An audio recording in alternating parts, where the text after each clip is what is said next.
Pamagat, sipat silangan sa pagsasaling wika. Isang pagtalakay sa silanganing pananaw ng pagsasalin. Mga katangian ng sipat silangan. Number 1. Diwa kaysa estruktura. Inuuna ang kahulugan at damdamin ng tekstong kaysa sa eksaktong anyo nito. Number 2. Pagsasaalang-alang sa kultura at tinitiyak na ang pagsasalin ay nauunawaan sa konteksto ng target ng kultura. Number 3. Malayang adaptation. Mas maluwag sa pagbabago ng estruktura upang mapanatili ang epektibong communication. Halimbawa ng sipat silangan. Pagkasalin ng haiku sa ibang wika. Binibigyang diin ang damdamin at imahe kaysa sa eksaktong bilang ng pantig. Halimbawa, orihinal na haiku. Hapon. Furu ikeya kawasu tobikumu misu no oto. Pagkasalin sa Ingles. Malaya. An old pond, a frog jumps in the sound of water. Pagsasalin ng Chinese at Japanese proverbs sa halip na literal, inaangkop upang maging mas maunawaan sa target na wika. Halimbawa ng sipat silangan. Pagsasalin ng haiku sa ibang wika, binibigyan diin ang damdamin at imahe kaysa sa eksaktong bilang ng pantig. Halimbawa, Chinese proverb, literal, better to light a candle than curse than the darkness. Pagsalin sa Pilipino, huwag mong sisihin ang dilim, mag-ilaw ka na lang. Pagsasalin ng mga epikong Ngayon naman, ating talakayin ang sipat kaluranin sa pagsasaling wika sa isang pagtalakay sa kaluraning pananaw ng pagsasalin. Ang sipat kaluranin ay isang termino na ginagamit upang ilarawan ang mga katangian, pananaw at kultura na nagmula sa mga bansa at lipunang matatagpuan sa kanlurang bahagi ng mundo. Partikular na ang bansang may impluwensya ng kanlurang Europa at Hilagang Amerika. Kadalasan, ang mga sipat kaluranin ay kinabibilangan ng mga ideya ng demokrasya, kalayaan, individualismo at kapitalismo. Kasama rin dito ang mga pananaw hinggil sa agham, teknolohiya at makabagong pamumuhay na may malaking impluwensya sa global na pag-unlad.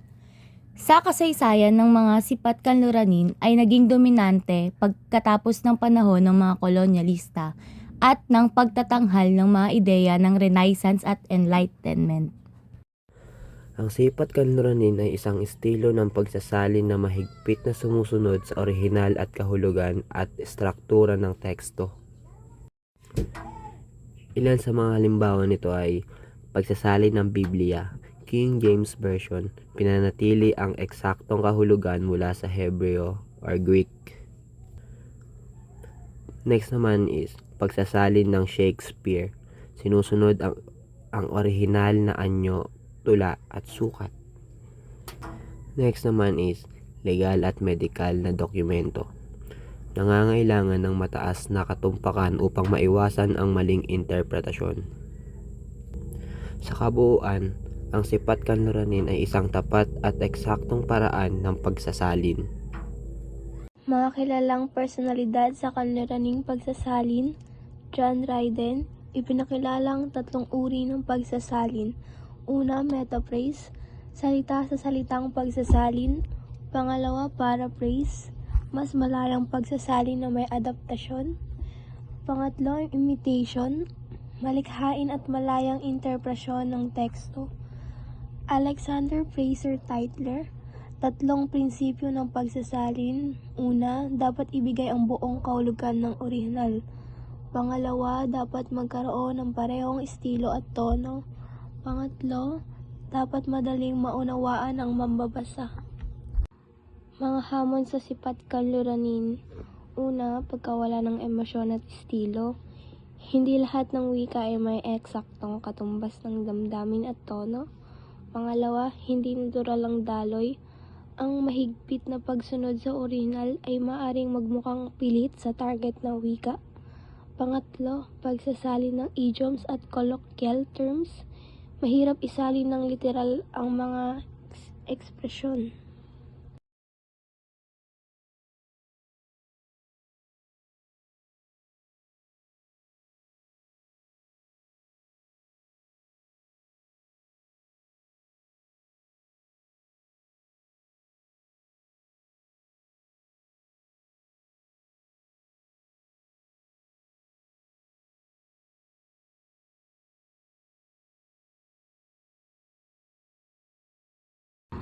Mga hamon sa sipat kanluranin.